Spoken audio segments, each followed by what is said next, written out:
कहानी उस महापर्व की है जिसे केवल एक मेला कहना इसकी भव्यता और महत्व को कम आंकने जैसा होगा। यह कहानी कुंभ मेले की है, जो धर्म, संस्कृति और आस्था का सबसे बड़ा संगम है। कभी सोचा है कि कुंभ मेले में ऐसा क्या होता है जो इसे इतना खास बनाता है? आइए इस सफर को एक किस्से की तरह समझते हैं।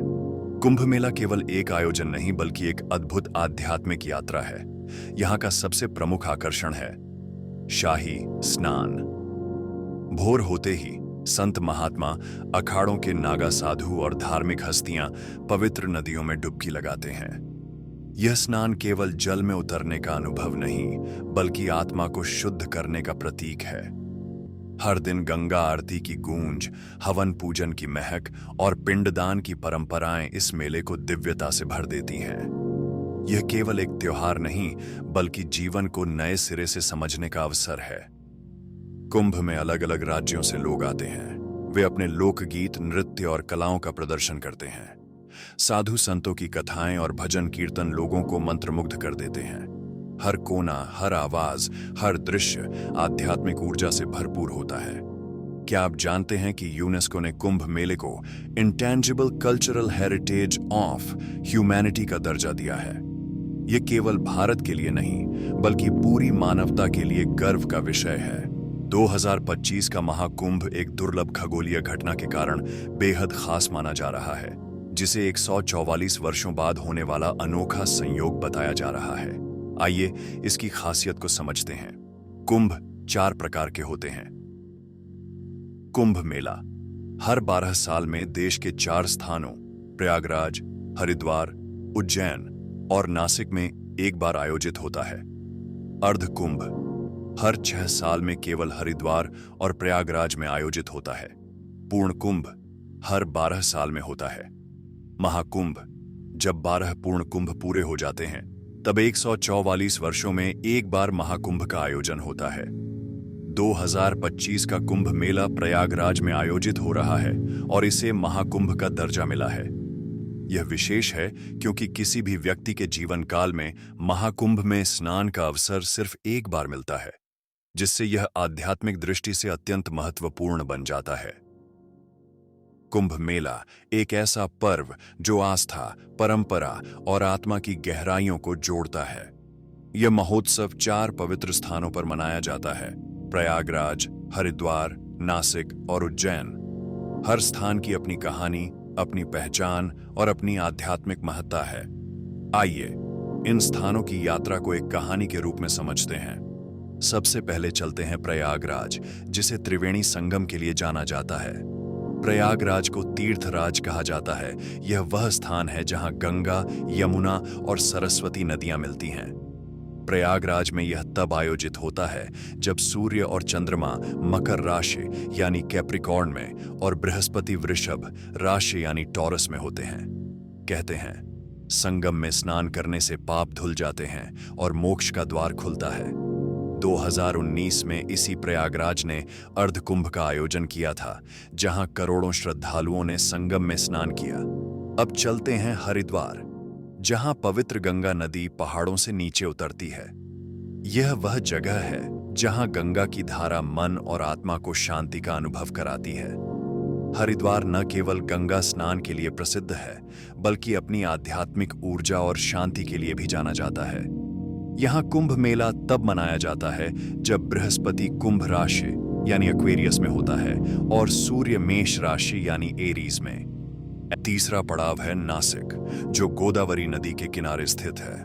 इस पवित्र स्थान पर कुंभ मेला तब मनाया जाता है जब सूर्य सिंह राशि और बृहस्पति सिंह या कर्क राशि में होता है। नासिक की गोदावरी नदी से जुड़ी कई धार्मिक मान्यताएं और पौराणिक कथाएं इसे एक अद्भुत तीर्थ बनाती हैं।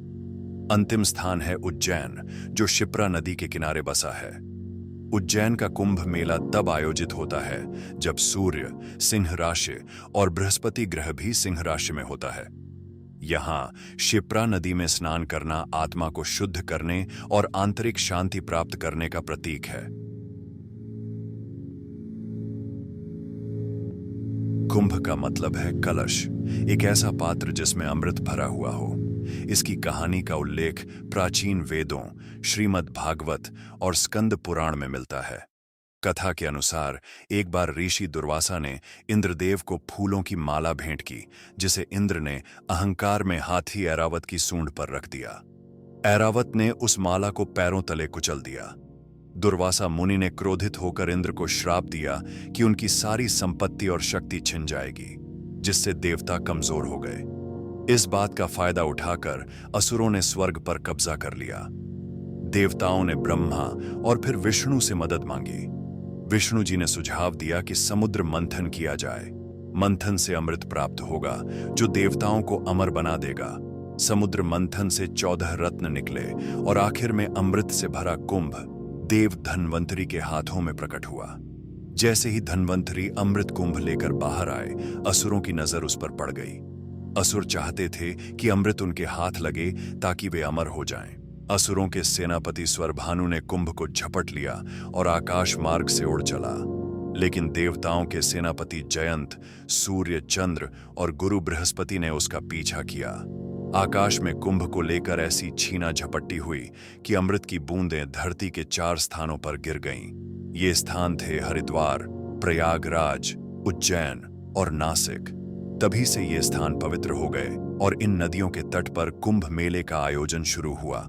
हरिद्वार में गंगा, प्रयागराज में गंगा यमुना सरस्वती का संगम, उज्जैन में क्षिप्रा और नासिक में गोदावरी। इन पवित्र नदियों में स्नान को अमृत स्नान माना गया। कहा जाता है कि इन नदियों का जल उस समय अमृतमय हो जाता है और इसमें डुबकी लगाने से जीवन के सारे पाप नष्ट हो जाते हैं। कहते हैं, देवताओं और असुरों के बीच यह युद्ध 12 दिनों तक चला था, जो मानवों के 12 वर्षों के बराबर है। इसी वजह से हर 12 साल में कुंभ मेले का आयोजन होता है। महाकुंभ के स्नान से जुड़े 3 महत्वपूर्ण नियम। पहला नियम, 5 डुबकी का महत्व। गृहस्थ लोगों के लिए महाकुंभ का स्नान तब पूर्ण होता है जब वे पवित्र नदी में 5 डुबकियां लगाते हैं। हर डुबकी का अपना महत्व है।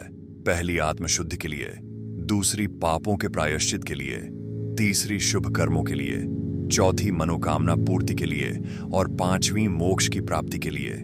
इन 5 डुबकियों के बिना कुंभ स्नान अधूरा माना जाता है। दूसरा नियम, नागा साधुओं के स्नान का सम्मान। महाकुंभ के दौरान सबसे पहले नागा साधु स्नान करते हैं। यह एक परंपरा है जो उनकी तपस्या और भक्ति को सम्मान देने का प्रतीक है। गृहस्थ लोग उनके स्नान के बाद ही डुबकी लगाएं। अगर कोई इस नियम का उल्लंघन करता है तो शुभ फलों की प्राप्ति नहीं होती। तीसरा, सूर्य देव को अर्घ्य। जब आप स्नान करें तो अपने दोनों हाथों से सूर्य देव को अर्घ्य देना न भूलें।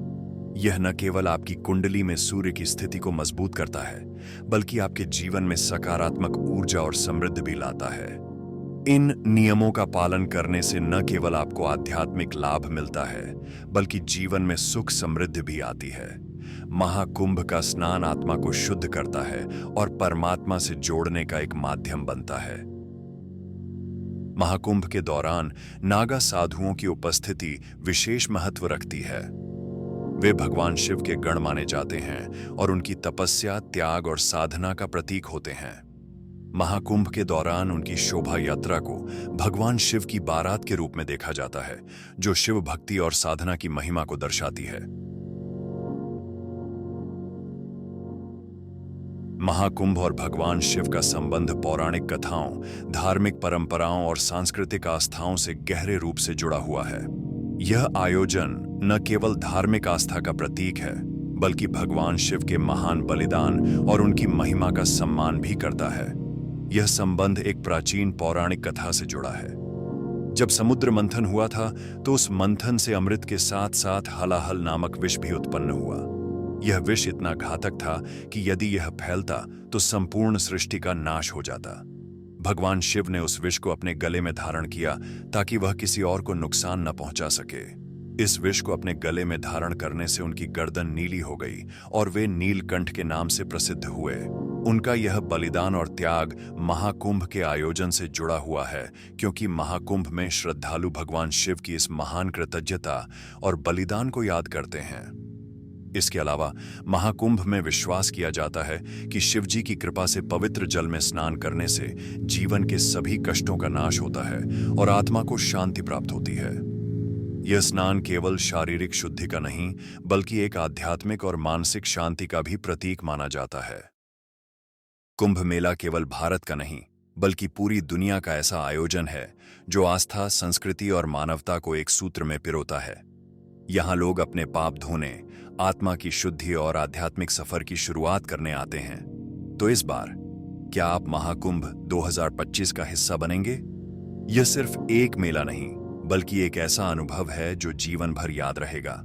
आइए इस आस्था के पर्व का हिस्सा बनें और इसकी दिव्यता को महसूस करें।